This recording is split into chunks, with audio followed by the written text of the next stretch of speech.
Hey everyone, welcome back to the Craft Parenting Podcast.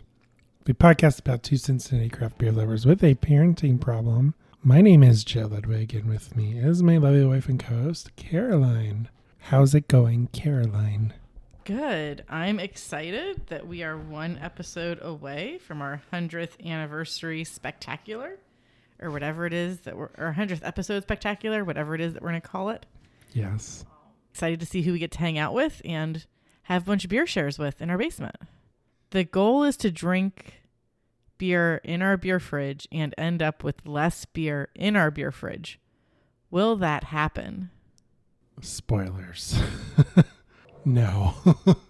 I mean, that I can see people bringing beer to share. We drink half of it and then they leave the other half in our beer fridge. And then we end up with more beers. Yeah, so you'll have to tune in and see what's going on with that. Because it's coming and it's going to be big. It's going to be spectacular. It's going to be huge. It's going to be so huge. It's going to be the best podcast ever. I'm so excited. This is episode 99. Did I say that? You did. I think it was implied. This is episode 99. We are going to be talking about porters. We have 4 lovely beers, mostly local. One of them is not local. I'll forgive it, though. It's going to be good. I've had it before.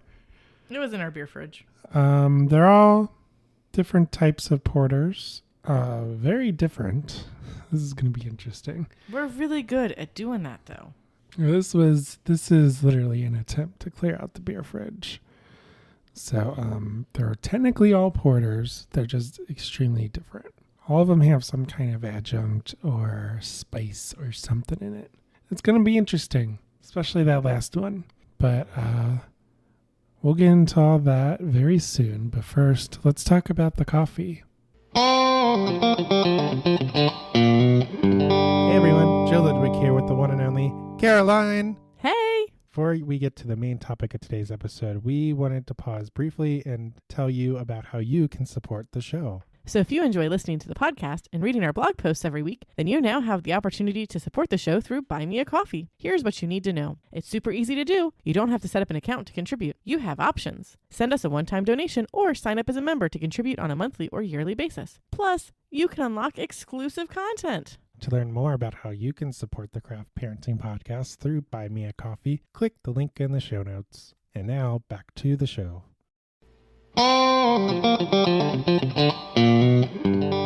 Thanks, us. Yes. Please go to buymeacoffee.com/craftparenting, and you too can buy us a coffee, but it doesn't even have to be a coffee. It can be a beer. It can be a box of wine. A very expensive case of water. I don't know. Or you can just contribute a few bucks here and there to help pay for this awesome fancy equipment, because we invested in it and it would be nice to get something back for that. Yeah. But it's Buy Me a Coffee. Again, there's no obligation to pay monthly like some platforms. You can just do a one and done, or you can do monthly. It's up to you. You have options. So yeah. Go do that. Link is in the show notes. Thanks for the support. And we have a beer in front of us. We do. And this is a special beer because this is one of my first, I think, like beers like outside of my norm back in the day. Mm-hmm.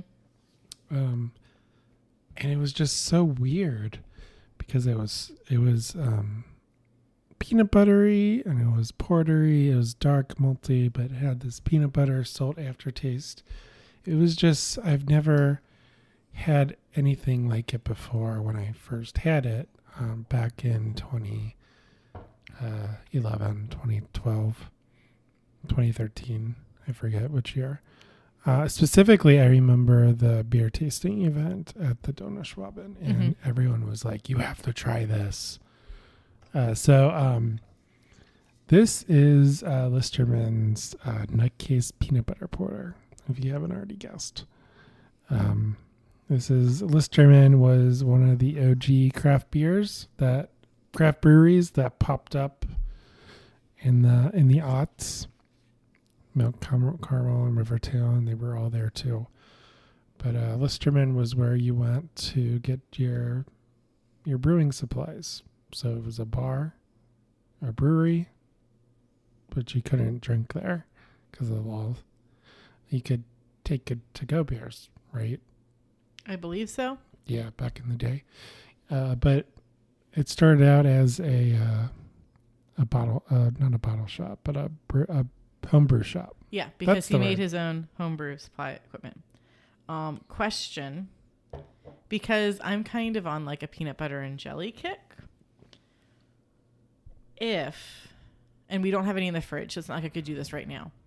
If I were to cuvee a Nutcase with like a very like strawberry or grape forward urban artifact beer, who would come to smite me first? Dan Listermann or Brett Coleman Baker? I think Brett Coleman Baker, he's like Beetlejuice. You say his name, he appears. Brett Coleman Baker? I'm not going to say it. I feel like he has that ability. But Dan Listermann, he might have that ability. Like, they both probably have that. He retired. I don't know what he's doing with his life now. Probably attacking people like me who cuvee a cooking spoon. Yeah. I mean, just bad Greek. I could see Shift Beers doing something like that though. I mean, at least it's not oh my goodness, at least it's not a spaghetti. Yeah, I would not spaghetti. I think it's fine on its own. It is fine on its own. I just am really curious as to what like a peanut butter and a strawberry beer or like a blueberry beer. We do have blueberry beer in the fridge. Some kind of berry. This is the last can though. Oh no, never mind. So your idea, unless you want to get more. I mean, I'm always fine with more Nutcase. Listermann, of course, he mentioned he retired. Congratulations, Dan. I hope your retirement is everything you hoped it would be and more. Your yacht on the Ohio River is everything that you wanted it to be. I don't know if he's actually on the Ohio River. It was a joke, you guys. This beer, the description, one of our longest running recipes. Nutcase is a gold medal winning brew that has become synonymous with Listermann. Brewed with an abundance of peanut butter, this robust porter delivers a rich, smooth, roasty flavor from start to finish. And it is 6.8% ABV. And then on the can, I know it mentioned a gold medal. Oh, yeah, it does say gold medal. Okay, so it says 2014 bronze medal, 2018 gold medal, and 2020 silver medal. Nice. So, yeah, this brought home some hardware. It doesn't say which competition. I'm assuming it's the big one in Denver. GABF? Yes. Yeah, I'm not sure. Because there's a bunch of other ones. There's like the Ohio one, and then there's international. Mm-hmm. But this is an award-winning beer. It's delicious. Like I said, it brings me back to the days of, just getting into craft beer, trying to figure it out. Mm-hmm. And I remember thinking, this is a weird beer. It's so different and new. Yeah. And good. I mean, you definitely get the peanuts.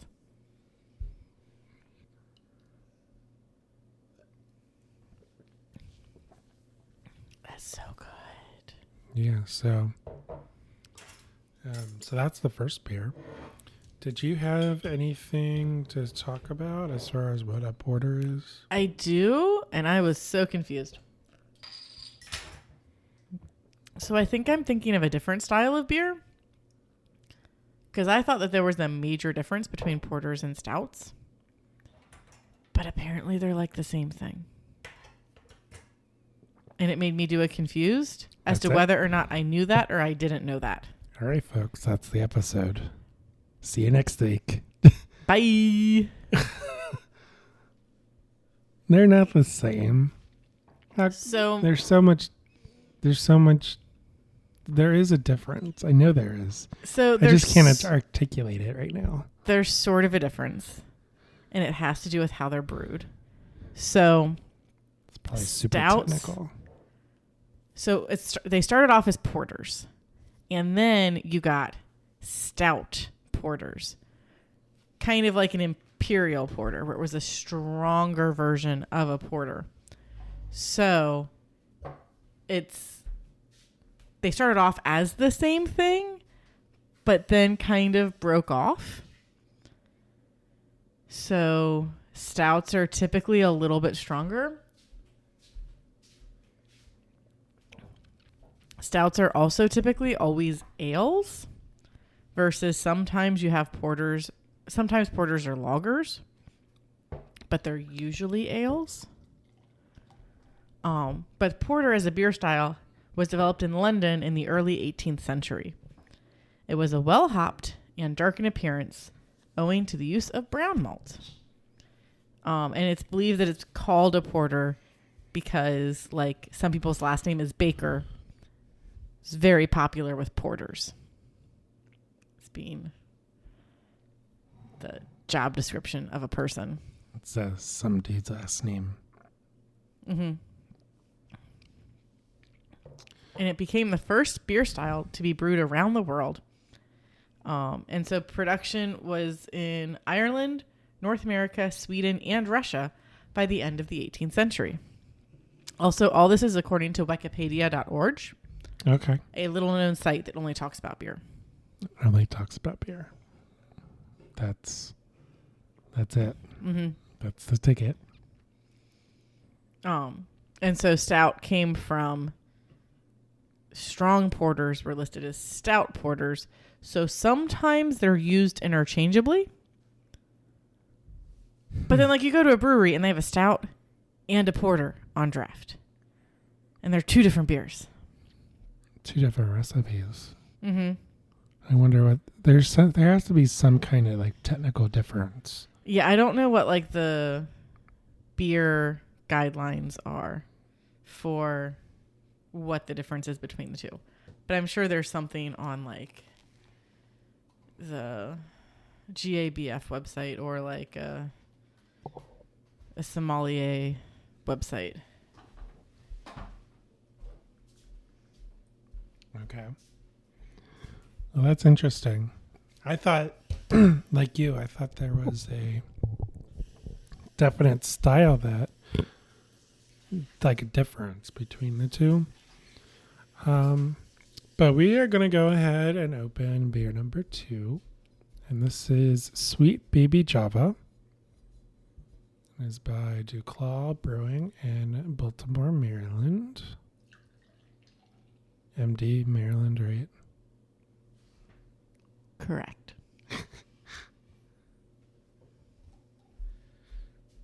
And this is an espresso bean infused chocolate peanut butter porter. It is 6.2% ABV. And just says porter with natural flavors. I can taste the coffee. And it's weird. Because it's a different adjunct. Yeah. And oh man, we have a super different adjunct next. And then a super different adjunct after that. I told you they're extremely different. Okay, so like when you said that though, like the other times that we've done these episodes, we have had 4 different pilsners and they were just Pilsners. I specifically said they have different flavorings or spices. I completely went over my head. I thought the first one and the last one were the ones that were like super adjuncted. I didn't realize the two middle ones were too. Oh my goodness. Yeah, so neither of these beers are going to be traditional porters. No. Like just porter. But they were in our beer fridge. And therefore it needed to be drunk. They were in the beer fridge, and that's the whole point of this episode, to clean out the beer fridge. Yes. Because I think this one's 2 years old. This is a year old. Anyway, 2021.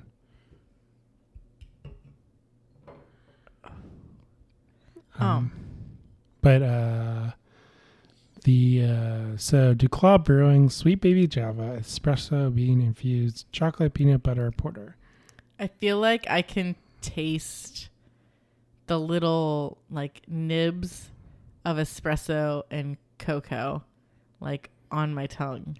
Like it's not a grainy beer, but I think because of the flavors, I'm like expecting grainy. So my tongue's like, there's grainy here, but there is totally not. Does that make sense? You're psyching yourself out. I totally am. But the description is our medal-winning chocolate peanut butter porter infused with whole bean espresso to add new depth and complexity to our sweet baby. Pop the top, take a sip, and you'll wonder, where has this been all my life? Oh, snizzap. So Duclaw Brewing is one of their flagships is Sweet Baby. Yes. Jesus? Yes, Sweet Baby Jesus. I guess it's a porter. I'm going to assume so because Sweet Baby Java is... It's a porter, but with stuff in it. With Java in it. Java, a.k.a. coffee. And peanut butter.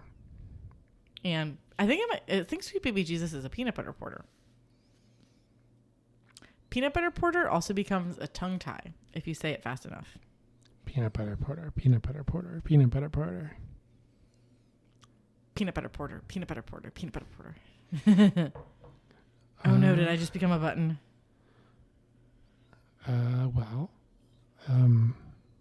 This is independent, so... I'm like 90% sure I got that after hanging out with Truth Beer and Consequences. I think so too, because this was an impulse buy. Yeah, this is good. It is. I'm just like, It's I'm still smooth. trying to wrap my head around palate shift. I told you about the palate shift. I am aware, and I did not follow instructions or listen clearly enough, and I apologize. This is also the only one of these beers that's in a bottle. Yes, I do appreciate a good bottle. The bottle top says, "Craft be cherished, rules be damned." Nice. So there are little rebels up there in Baltimore, Maryland. We're over there. Don't know how exactly that works. Maps. Up there? Over. Because Maryland's like more south. Massachusetts is more north. Maryland's like in line with Washington, D.C. Okay, so Philadelphia is in Pennsylvania, which is by New York. Philly, New York. I think it's on the way to New York. I don't know if I would say it's by New York. It's within a train. There's a train from Philly to New York. Like, you can commute to New York from Philly. Oh, it's been a hot second. I'm mapsing this now.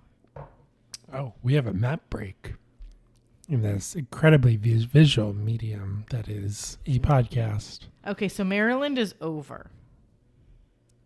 Okay.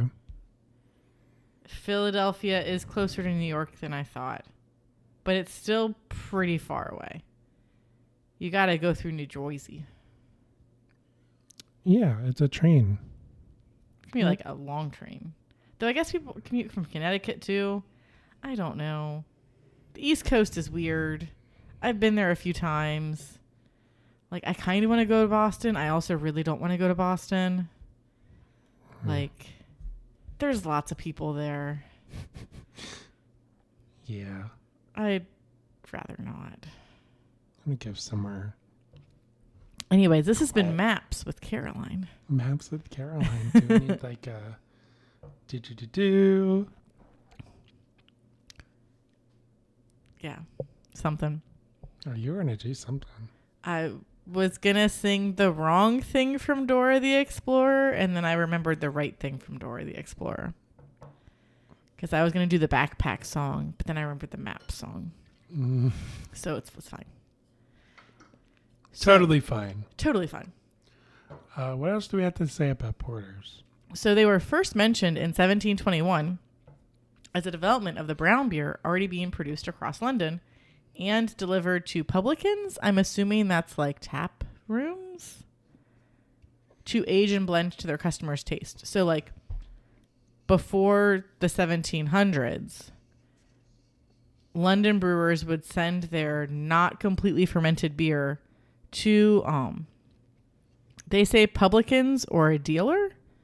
So I'm not sure if that would be like your distributor or if that would be like your tap house. I did not Google publican, so I do not know exactly what that means. And there's not like a little link for me to click in Wikipedia to tell me like what it is. Come on, get on that. I know. Everything else has a link. I can look at the economies of scale Wikipedia page.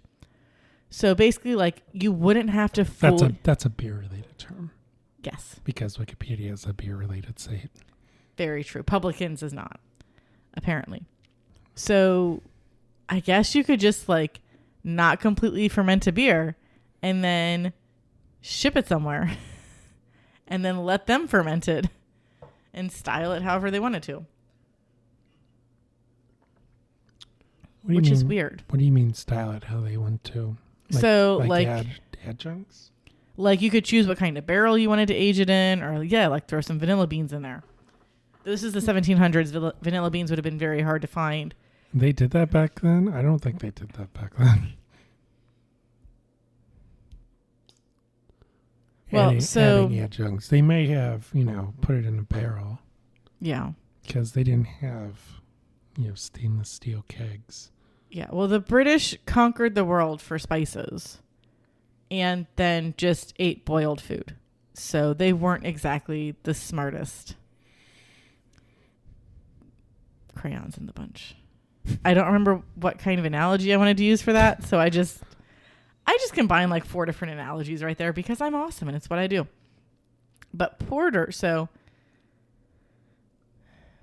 was one of the first beer styles where they actually aged it at the brewery and then shipped it out. So other beer styles, they would send out not fully fermented. Porters was the first one that they fully fermented in-house and then shipped it out. So as soon as you received it, you could drink it versus I got to let this sit for 6 months before I can drink it. Or if it's an IPA, 2 years. Oh yeah, IPA 2 years on a boat. That's required. Hot, cold, hot, cold, hot, cold. Get as much of that flavor out of it as you can. That's why it has so many hops, because Who needs dankness? So it was also a beer style that could be made on a very large scale.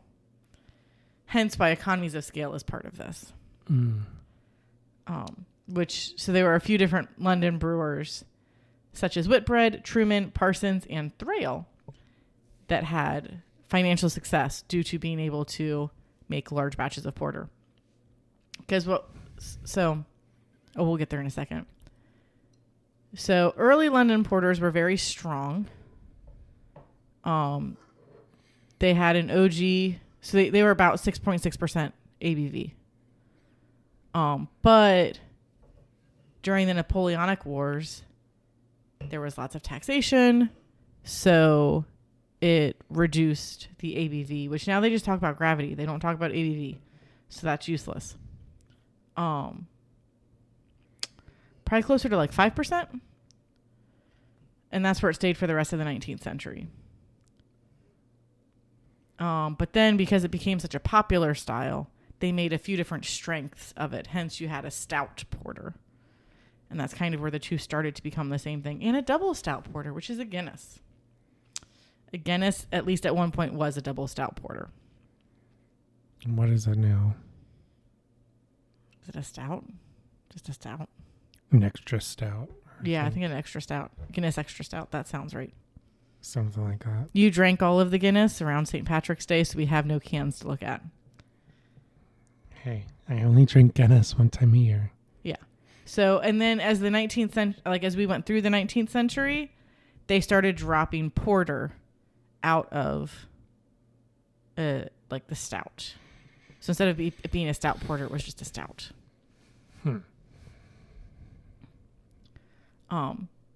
But large London brewers developed things such as the thermometer and using that when you're brewing beer, and the hydrometer, or how to actually measure what your original and final gravity was of your beer. And first porters were brewed from just 100% brown malt. But then with the dawn of the hydrometer, they discovered that the brown malts did not ferment as well as the pale malts. So pale malt was a lot cheaper. So they started supplementing brown malt with pale malt and adding in some coloring. So then that way they could save some money on brewing this beer. But then in 1816, the British kind of did their own Reinheitsgebot, which I don't know if they still follow or not, where they said that you could only use malt and hops in the production of beer. So the coloring that they had been adding to make their beer still look dark, they weren't allowed to do anymore. Wait, the British had a Reinheitsgebot? Yeah. A law was passed in 1816 that allowed them only to use malt and hops in the production of beer. Not yeast? Or they didn't know yeast existed? I don't know if they knew yeast existed yet. When was this? 1816. Okay. But then a guy named Wheeler, 1817. This was 1817. This dude named Wheeler invented the almost black patent malt. So you could use 95% pale malt and 5% patent malt and still get a very dark porter, but save a bunch of money and get a higher alcohol content because the yeast would eat more of the pale malt than they would of the brown malt. Because one has more sugar than the other. Or at least sugar that the yeast likes. All right. So, well, thank you, Caroline, for that. We're going to open up our third beer, which is, again, completely different. Now for something completely different. Maybe I should make that a button. Monty Python is pretty cool. This is going to be something completely different. So this is a beer by Westside Brewing. Westside. Thank you, Caroline. This is Westside Brewing's Krampus Coal, and it is a Baltic-style porter made with whole vanilla beans. It is 7.8% alcohol, ABV, and it is 39 ABUs. And the description, black with a tan head, this Baltic-style porter has rich aromas of chocolate and vanilla. The flavor is more of the same with a slight note of roast, rounding it out. Thanks to the addition of whole vanilla beans, a strong vanilla flavor carries throughout the beer as it finishes on the sweeter side, with just enough hop bitterness to keep it from being cloying. A portion of all proceeds will be donated to the Boys and Girls Club.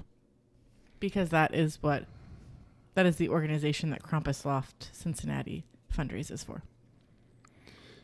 Yep. So every year, West Side, around St. Nick's Day, Westside hosts the Krampus Loft, which is the Cincinnati area friends of ours that weirdos who dress up as Krampus, which is a devil goat.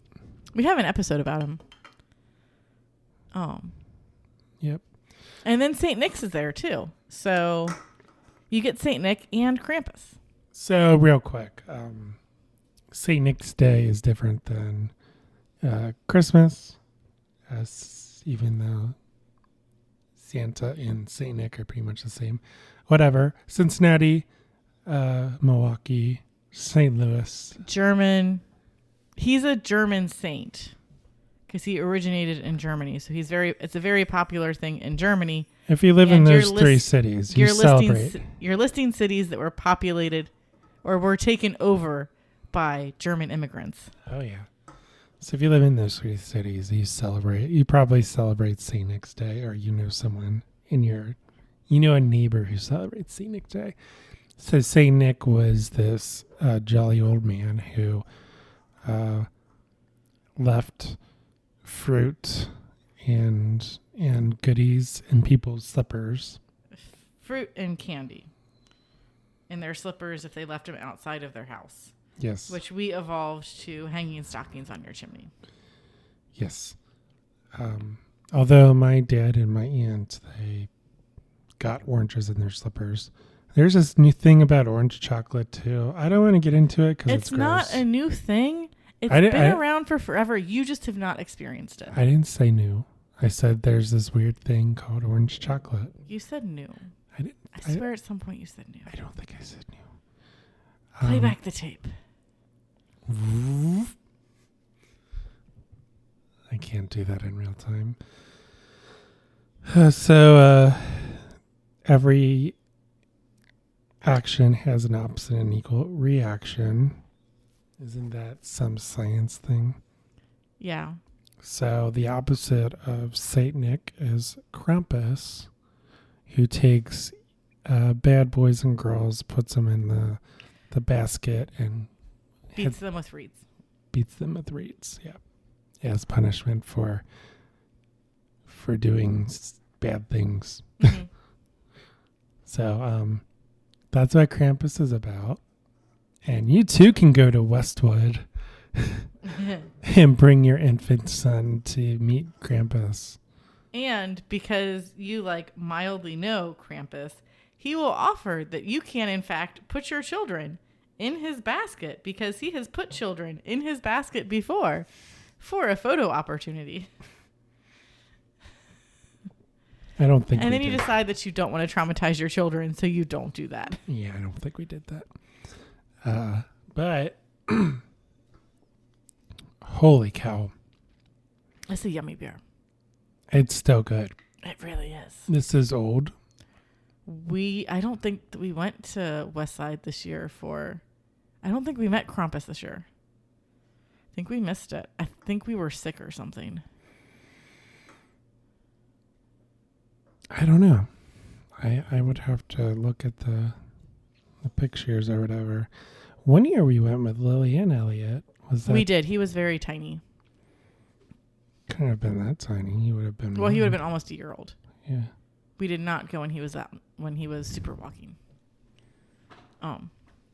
This is really yummy, and this is a Baltic porter because we'll talk about those later. Let's talk about a meal. What is a Baltic porter? Because I read all about the beer. Okay. I talked about Krampus. We're only in the 1800s. Oh, okay. Let's continue that. Yeah, that's what I was trying to do. So until about 1800, all porter was matured in large vats for 6 to 18 months until brewers got cheap and smart. They discovered that if you took 1/3 porter that had been fermenting for 18 months and 2 parts porter that had been aging for 6 months, and combine the two, it tasted the same as something that had been aged for 18 months. So you were able to have a quicker turnaround on a lot of your vats. Popularity of porters began to wane at the end of the 1800s. And they started making it more, quote, mild. And a lot of breweries discontinued their porter before we hit the 1900s. And then due to the First World War and shortages in grain, and so because of rations and stuff, it was a lot harder to get the grains needed to brew porters. But because Ireland was neutral, they weren't taking sides, they could still do almost whatever they wanted. Really? Yeah, because they were their official policy was neutrality. So they weren't a part of the kingdom of. No, Ireland's their own thing. Now they are, though, right? United Kingdom. I mean, Southern Ireland is. I think maybe like a small part of them are, but like they're their own country. They hate the British. Well, there's Northern Ireland and Southern Ireland. I think Northern Ireland is part. Am I gonna have to Google this again? Oh no, it doesn't matter. You can Google it. So due to that, the porters that they were able to brew became a lot weaker. And so then people weren't really super into it because it was now very weak. But in 1972, Anchor Brewing started brewing their porter again, which began the revival of the style. And then it became like a huge ass thing. And now many breweries brew porters with a wild variety of adjuncts, including pumpkin, honey, vanilla, plum, and chocolate. Coffee, too. I mean, we got all sorts of fun stuff here. Peanut butter. Roast spices. Spoilers. Sorry. So, okay, you wanted to skip to the Baltic Porter because that's what we're drinking right now. It's a version of imperial stout that originated in the Baltic region in the 19th century. So that'd be the 1800s. So what is the Baltic region? That's the Baltic Sea. Is that like Iceland or Greenland? They're produced in Finland, Estonia, Latvia, Lithuania, the Czech Republic, Germany, Poland, Russia, Ukraine, Denmark, Sweden, and the United States. So Finland, I think, is by the Baltic Sea. So these are the states along the Baltic. Now I have to Google the Baltic. I can visualize it now, so I'm good. The Baltic Sea is... Yes, because that's that thing that's before Russia. Like there's Norway and Sweden that kind of chill out. And then there's the sea. It's this. Does Germany border to it? Or is that the Black Sea? Germany sort of does.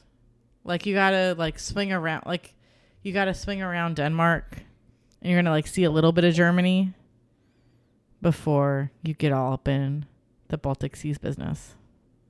Germany borders the Black Sea, right? The North Sea? The North Sea, that's right. And the Baltic Sea.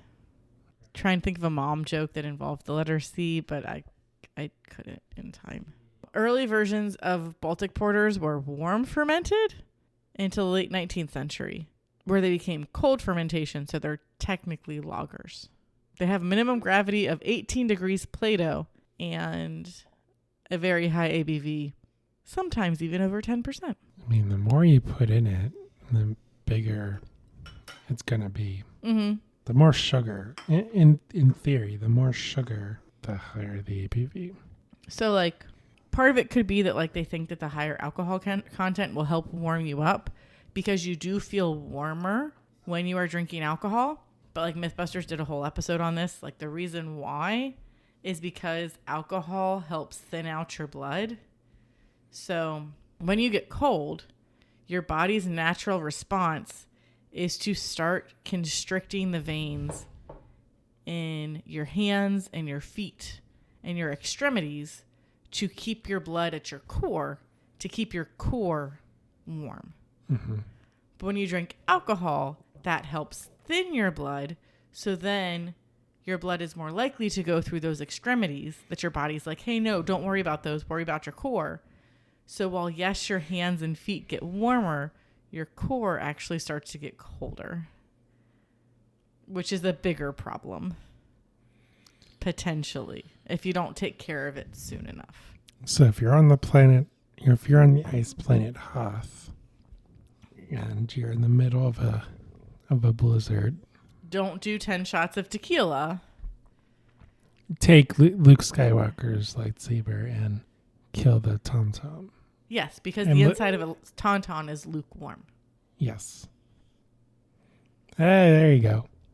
I'm so glad we could come together for this conversation. I mean, that's what I'm learning from this talk about Baltic porters. But when it's cold out, you do want something hearty. Like even you tend to eat soup that's hearty. Like you drink, you have like thicker soups and mulled wine that's hearty.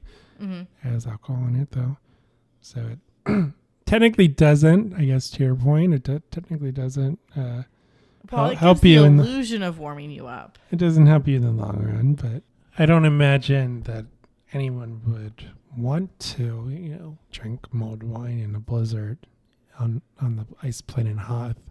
I would imagine that you would be inside your house or hut or igloo or whatever around a fire drinking the stuff. Yeah. Being responsible. Yeah, so or the power's out or you're just chilling by the fire. It's snowing outside. It's Christmas Eve. And I've only wrapped 2 presents. Yeah. Well, this is before kids. It's peace. All is calm. That was a Blink-182 reference. I think it's some B-side song. I get it stuck in my head way more often than is necessary. That's what I think of when I think of these big beers. Mm-hmm. And this is it's not a huge beer. I mean, we had some big beers in recent previous episodes. But it's big and bold in flavor. Mm-hmm. To your point, it reminds me of an Imperial Stout, but it's not as bold as an Imperial Stout. It's a little more approachable. I would say so, and it may or may not be because of the age, but I would say it's definitely more approachable. It's a little more sweeter, not as bitter or roastier. It's not as roasty, I should say. Yeah. It's definitely a sipper. You don't want to, It is, and I'm actually beating you on this one, though I think you poured me a lot less than you poured you. Did I? I don't know. Well, you can have the next one. This would go really good on nitro. I think it would be really good on nitro. I don't think Westside does that, though. They do not currently. They used to have an infuser. Remember that? Oh, yeah. They would do like Infusion Fridays or whatever. I think it was every Saturday. We would never go because it was always on Saturday. And we'd be busy. Yeah. Remember when Brink used to do Firkin Fridays? Those were fun. That was before we had any responsibilities. Yeah, we went to those because we would just go after work. No house, no dogs, no kids. I think we had a house. Not initially, because it was so easy to go. When did Brink open? President's Day weekend. I think we were still living it. We were still 2016. living at our parents' house. Was it 2016? Oh my goodness! They just celebrated 5 years, 6. I don't know. I think it was 2017. Dude, I had an existential crisis today because I was listening to the radio and I was listening to the oldies station, and Don't Speak by No Doubt came on the radio on 103.5, the oldies station in Cincinnati. And I was like, what? Did the station change? This can't be right.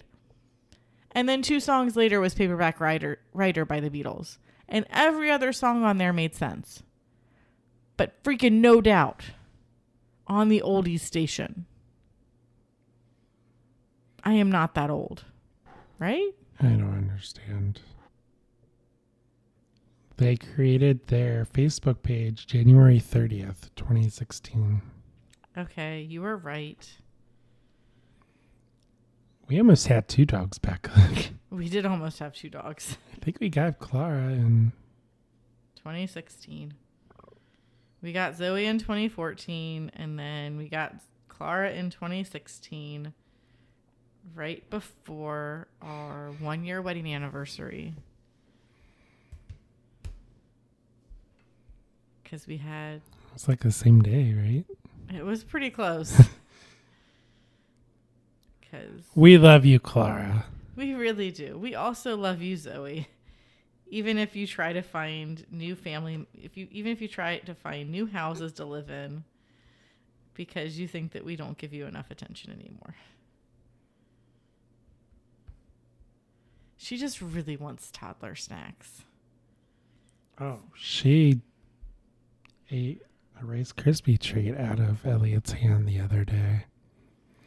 And Lily walks around with food above her head. She does. It's so funny. Because she knows to, like, keep food away from the dogs. Elliot is still learning. He'll get there.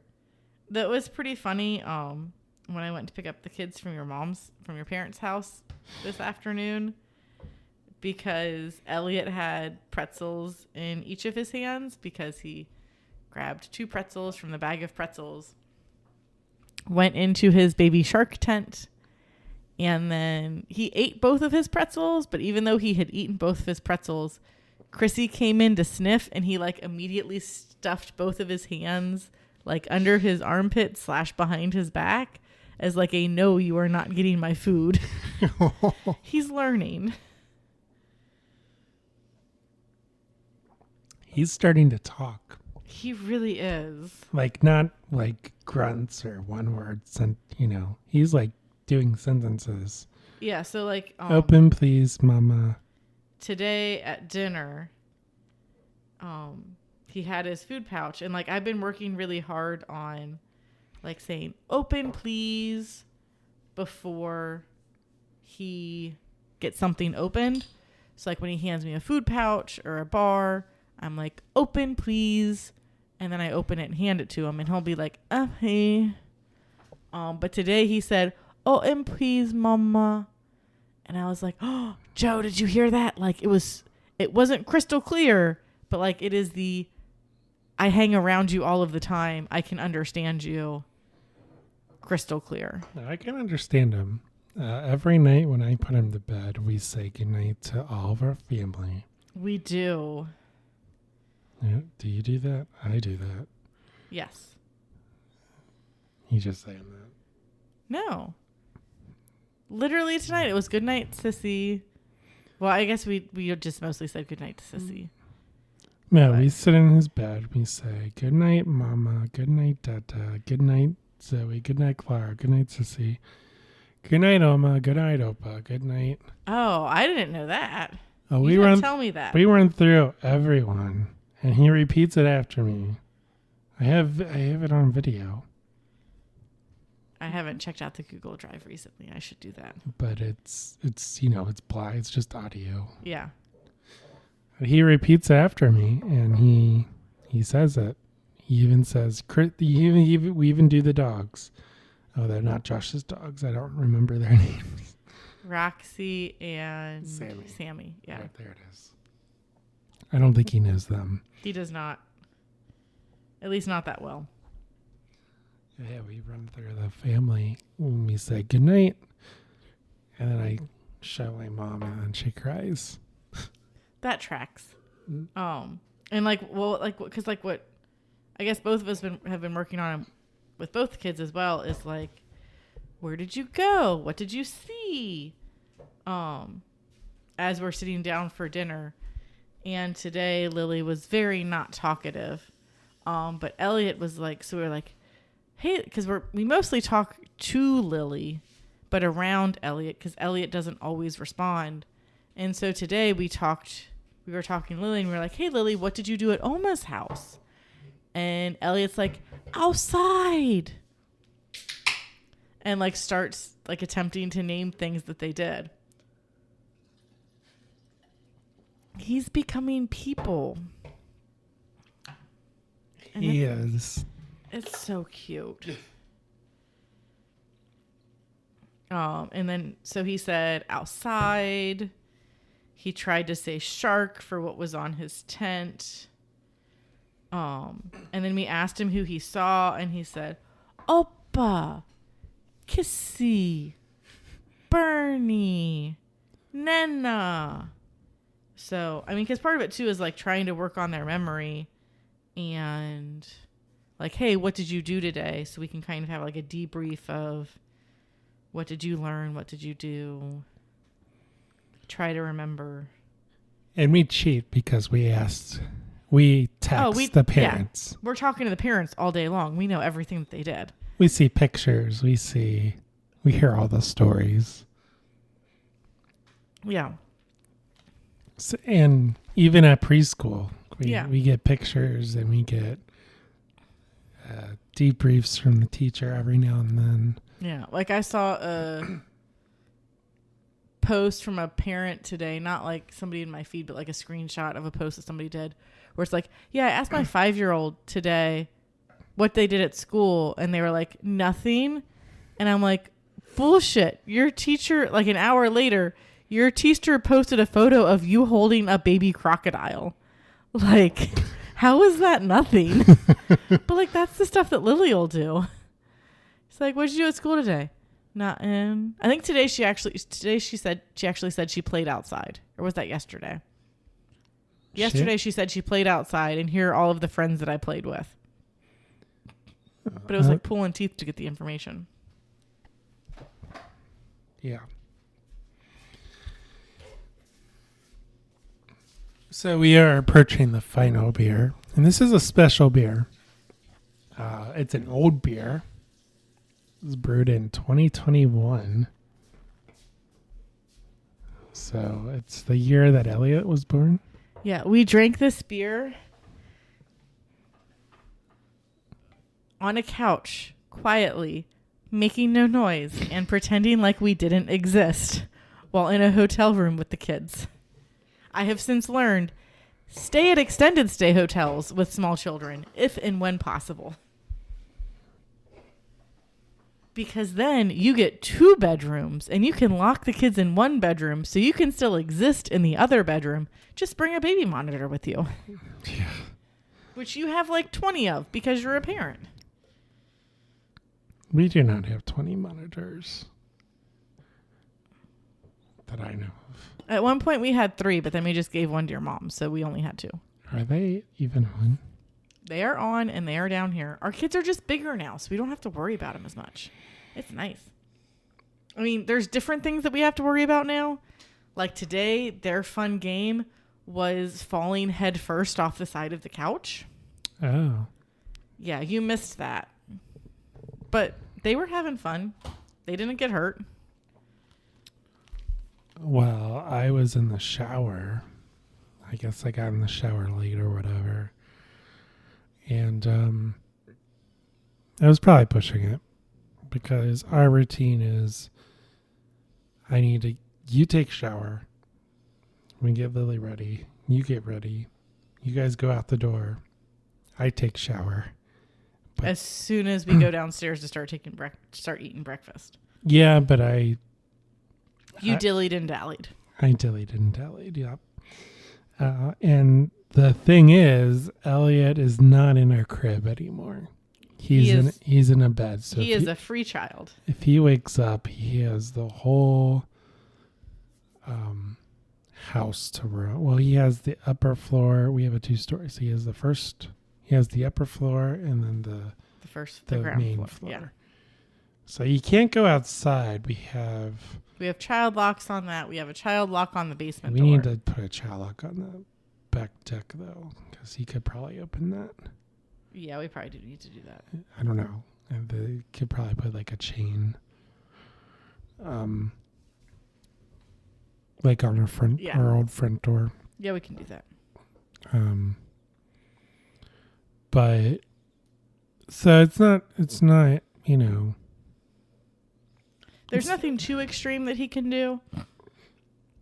Because most things that can cause him trouble, he does not have access to. Yeah, I mean, if he could go in the basement, he's opened the basement door before. Yeah. Which that's a no bueno. So it's gated. Story time. Lily, Elliot, and myself are hanging out in the basement. Lily is helping me with something in one of the rooms of the basement. Clara is also hanging out with us in the basement because she does not want to hang out outside. I look out the window and I see Clara run by and I'm like, oh, hey, wait, why is Clara outside? And then I see Elliot hanging out under the deck and I'm like, what? Homeboy had let himself and Clara out because I didn't lock the door because I didn't remember that I needed to. Yeah, so, you just have to be careful. So where was Elliot this morning when you got out of the shower? Well, my mom got here when I was getting ready. I was out of the shower, but I was getting ready. I was like brushing my teeth or something. Mm-hmm. And then I walk out of the master bedroom and I hear my mom talking to Elliot, who's downstairs in the kitchen. And apparently he was waiting for her on the stairs. That tracks. So he kind of greeted her. The dogs, I think I was feeding the dogs. That's what I was doing. Because the dogs were in the master bedroom with me. And at no point did you check the baby monitor to make sure that your 2-year-old son was still in his room. I heard him, which is why I left the master. Uh-huh. So I don't think he was up there for long, but he did greet her. And then I heard, them talking or whatever. So it wasn't like... So the thing about our house that makes me nervous is we have like an open floor plan. Mm-hmm. And we walk in and it's open 2 stories. Yeah. I don't know what that's called. It's like an open... It's your foyer. So... Yeah. It's not my favorite part about the house. If I was making positive and negative points. It's dead space. Like all I see is dead space. Like that could be a like little playroom or something. Yeah, on the second floor. But yeah, if I was making positive notes, negative notes about the new house, that front entryway would probably... It's so pretty, but yeah, it's not... It would probably be in the neutral or negative column. Because like you said, there's a big window and there's sunlight. And I like that. I like the sunlight. I like the natural light or whatever. From a practical standpoint, it's just not practical. Yeah. Like it's... You're heating a bunch of empty space. That you heating and air conditioning, it just, you lose all that. Yeah. But we have a staircase and there's a balcony. In theory, Elliot could climb up and jump off. He hasn't figured that one out yet. Yeah, he could. So that makes me nervous. He could walk across, the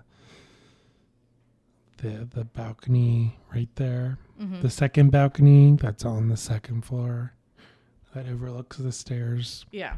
He could walk across that if he wanted to. He could do a bunch of things. Makes me nervous. I don't know where I was going with this. You found Elliot in a place that you shouldn't have this morning because... Well, he was in the kitchen with my mom. That's where I found him. But my mom found him when she walked in on the stairs, and he was greeting her. I don't know why we were talking about that, but do we need to say what we're drinking? We do, because I don't think we've covered that one yet. So we are currently drinking the Best of Times, a barbecue rub porter brewed with coffee and cayenne by 50 West Brewing and Great Lakes Brewing, because this is a collaboration. So their description, this is a 6.7% ABV. Their description, a tradition 8 years running. The Great Ohio Brewing Queue lives on as we launch another unique collaboration brew with our pals from across the Buckeye State, Great Lakes Brewing Company. This partnership began with a quaint barbecue shindig at the 50 West Brew Pub in 2013 and has since grown into a yearly collaboration of smoked meat and great Ohio beer. In the spirit of the event, the motivation behind our collaboration beer has always been to design flavor profiles to deftly pair with barbecue.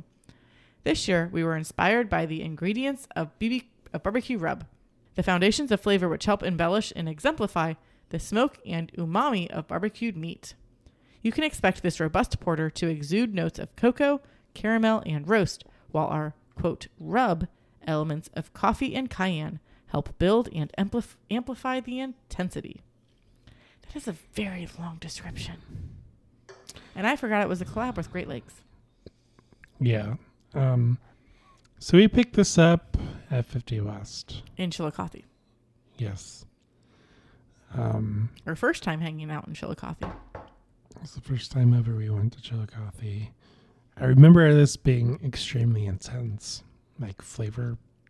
It was like you were licking some barbecue meat. Yes. I could say some inappropriate things, but I won't.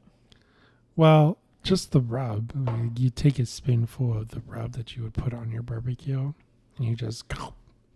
I mean, which it's like brown sugar, red pepper, chili powder, red cayenne pepper. I don't know about the coffee. I'm not sure about the coffee either. I'm sure they just used the coffee like to bring out the roastiness, like to mock like a grill flavor. Yeah. Like the roasty, smoky flavor. That would be my guess. Although you could have done like a roast, like, you know, the liquid smoke or whatever. Yeah. I'm sure they didn't want to do that though. These are some these are some good breweries that like to make legit beer. So I don't see them cheaping out or like cutting corners. Well, I mean, Westside does like the smoky. They do their smoky beers, and they don't use liquid smoke. No. So that they have their. I mean, it can be done without liquid smoke. I remember this being more intense when it released. Mm-hmm. I mean, it's been a hot second. Yeah. April 2023. What is the date on the can? October 15th, 2021. Yeah, we picked it up November 2021. Yep. That sounds right. The first week of November.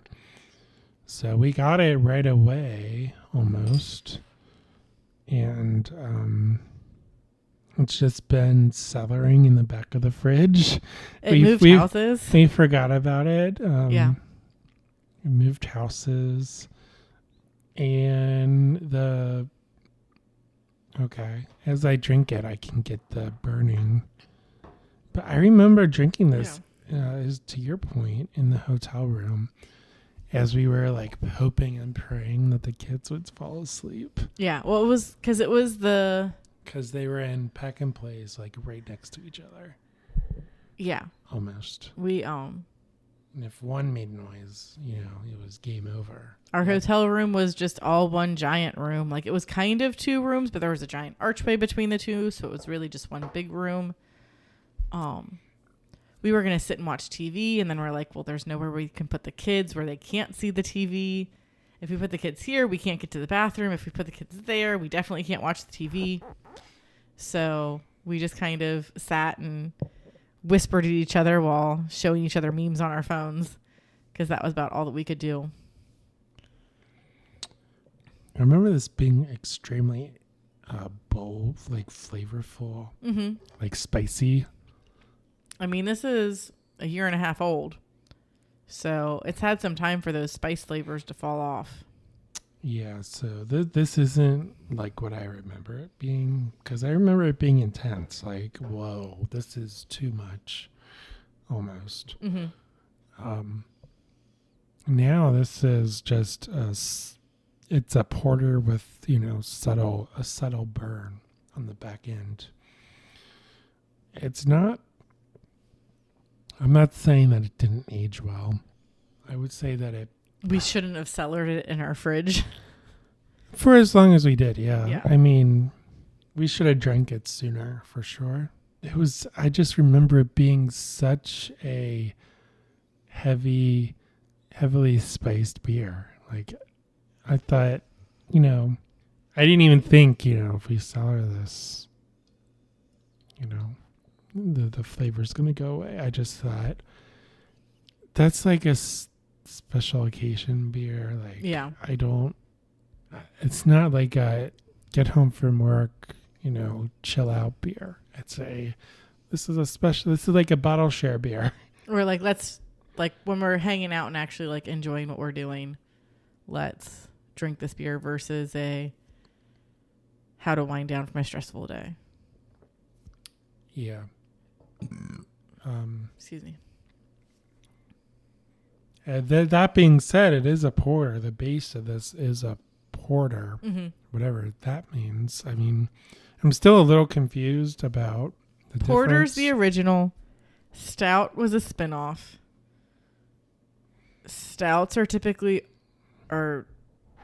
always ales. Porters are sometimes lagers. Did you even talk about the United States and porters?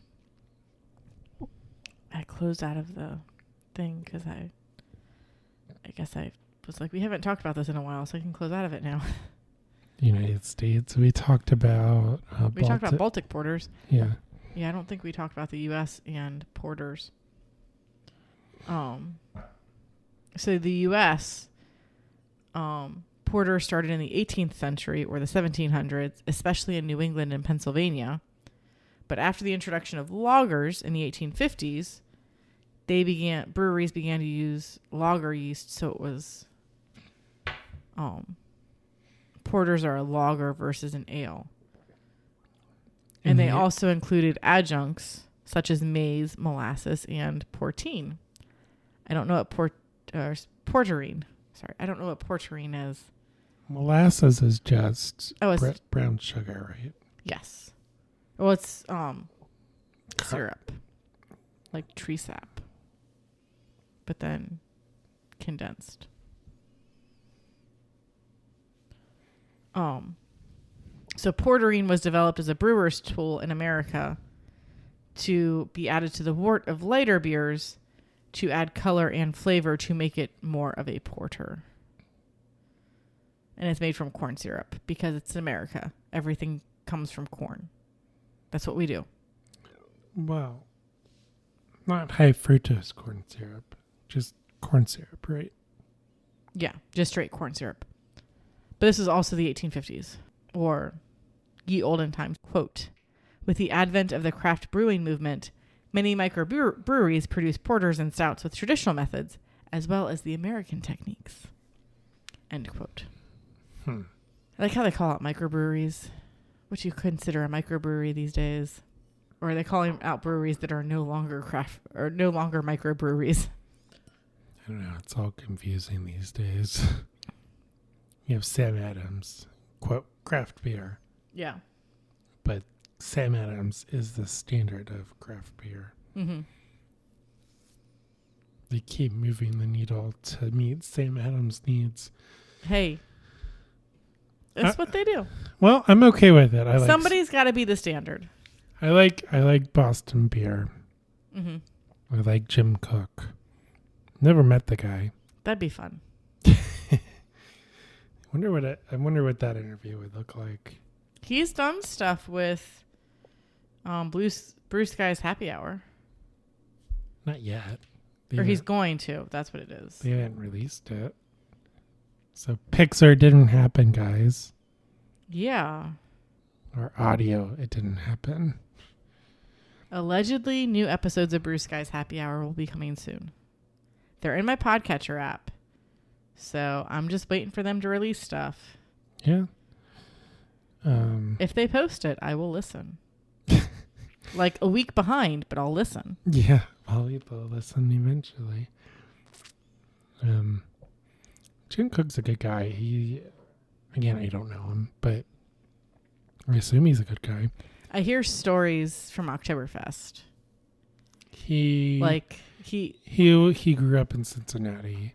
Yeah. He became the CEO of this conglomerate that he created. Did he create it? Yeah. Or did he inherit it?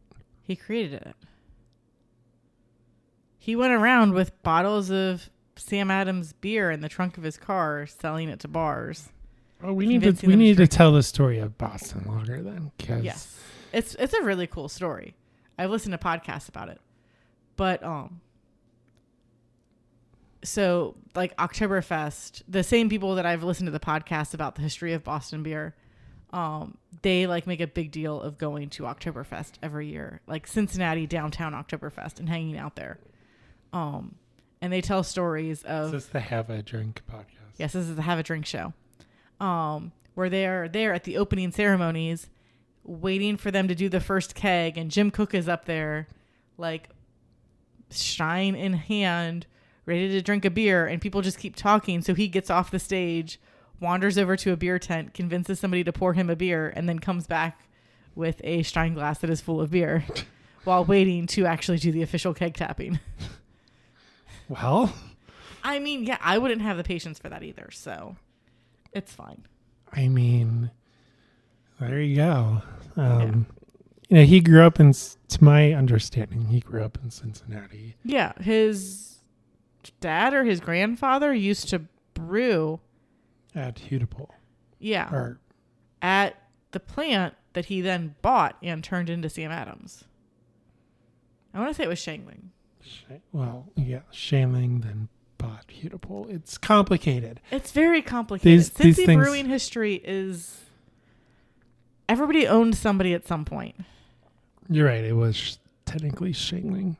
I think. I drink and I know things. You drink and you know things. And I make things. You have you did. It's a very hairy scrunchie. I pulled out my Fun Fur yarn because I don't use my Fun Fur yarn. And I was like, what's this going to look like? And so I'm going to wear it to work tomorrow and ask people what to think of it and decide whether or not I should make more. No, but you have a plaque that says, I drink and I know things. But I do. I don't know where it is. It was on the desk before we moved. It's in a box somewhere along with 50% of our possessions at this rate. All right. Well, anything else about porters? They're yummy, especially when they don't have, like, I'm going to say especially when they don't have a ton of adjuncts, but like we just had 4 very different adjuncted beers in a row, and it's weird and it's whiplash, and they're all very delicious beers. It's hard to drink them one right after the other. This is the weirdest episode we've done so far. I would agree with that. This is a very like Frankenstein put together episode. We need to clear beers out of the beer fridge, even though we're about to clear beers out of the beer fridge. Like, well, we're trying so hard, guys. The real test will be to see whether or not our homebrew is still decent. We'll see. It might still be okay. Maybe it's still okay. I still kind of just want to dump it because it's taking up a lot. Gnome said that our honey wheat, which I thought was not great, was better than most of the beers that he drank in West Virginia. So it's still good beer. Maybe we can open an operation in West Virginia. Maybe. Well, that does it for this week's show. Thanks so much for listening. We're on all the social media platforms. We're on Instagram, YouTube, and Facebook. Make sure to like, follow, and subscribe to us on those platforms. We appreciate it. You can also get a hold of us via email, which is craftparentingpodcast@gmail.com. Any complaints can be sent to @RagingHop on Twitter. We take all of our complaints there, and we are very responsive to your complaints. If you like what you hear, please leave us a rating and review on Apple Podcasts or your podcatcher of choice. Make sure to share the show. It's what helps our show grow. All this information is available on our website, www.craftparentingpodcast.com. That's where we post the show notes, plus maybe blog posts about other things that aren't podcast releases. But I started crafting again, so I'm not sure if I'm going to do all the typing for a blog post, because I'm just going to start making things with my hands instead of making the words. Yeah, that's fine. If you want to follow me personally on Instagram, I'm at Craft Parenting Joe. And I am at Caroline Creates Crafts, and apparently I make crochet scrunchies now. Because what is this? The early aughts? Late 90s? And with that, I'm Joe. And I'm Caroline. See you next time on the Craft Parenting Podcast. Bye.